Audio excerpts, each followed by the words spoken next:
Over this course, we've grown to acknowledge and appreciate how gender and sexuality are socially constructed topics and how they intertwine with other domains such as race, ethnicity, politics, labor, and our society in general. And in this video, I'll be defining key terms such as gender, patriarchy, socialization, hegemony, and how those terms link to social and political structures of gender and sexuality and how we come across them in our daily lives. Um, I think it all starts in the terminology and how we define key terms. And early on in this course, we've learned that there are three main assumptions: that gender is based on political structures, meaning that an aspect of conventional wisdom about sex and gender is that they're inborn and biological certainties. The second assumption is that gender is a larger web of social inequalities, and the third is that scholarship is political.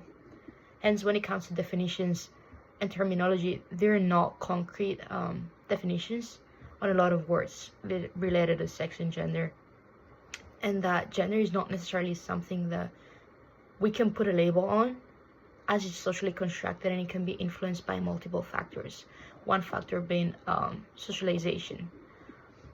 Socialization is how we internalize social norms and expectations about how to feel, think, and behave in social roles as members of this society. And those roles could include how to be a wife, a husband, a mother, an employee, a person, a children, and all those roles that we take on in our life. Therefore, through socializing, we're learning gender. Therefore, gender and sexual roles are scripted in ways to create and maintain those structures of power and equality. And as a young girl, I was pushed into having hobbies like ballet and singing, but when I showed interest in sports, it was considered to be out of the norm. And as we can see, going off script can create waves or can even be seen as something abnormal. And unfortunately, due to patriarchy and how we live in a system of a society and government in which men hold power and women are largely excluded from it, we can see how flawed notions about gender are being reinforced. And if we take a step back and think about it, currently there's 28% of the seats in the United States Congress that are taken by women. Yes, that 28% is nowhere being equal, but that 28% is a record, and it shows how there's been continuous improvement of representation in the government.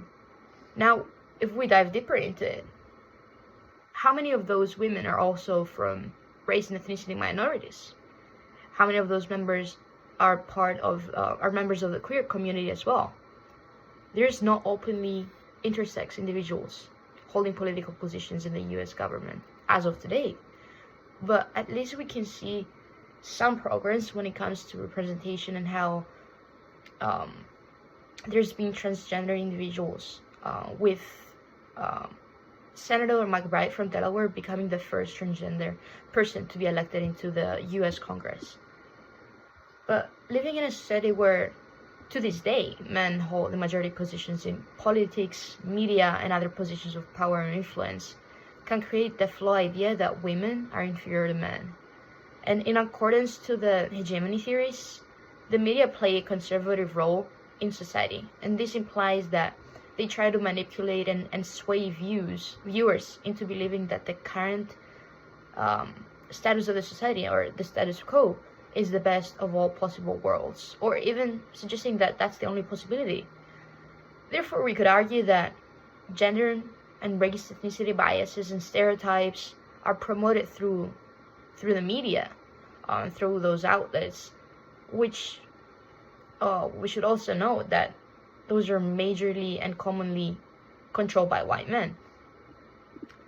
I think overall in this course, at least for me, it's been very educational and very eye-opening, and I think we've come a long way and show great improvement when it comes to representation, challenging those biases, and trying to change the notion of how we see gender and sex, and how representation matters. Um, but at this moment, I think it's also important to also stand up for our rights, and not allow the government or anyone else to take away basic human rights and what we fought for all those years. And I think it's especially important to stand up for women's and reproductive health rights, with the recent statements by certain individuals. But I think overall in this course has been very educational, and I think for someone that wasn't exposed to, all the history about gender and sexuality, and how those two intertwine with other domains of our everyday life, and how important they are to our society, has been great.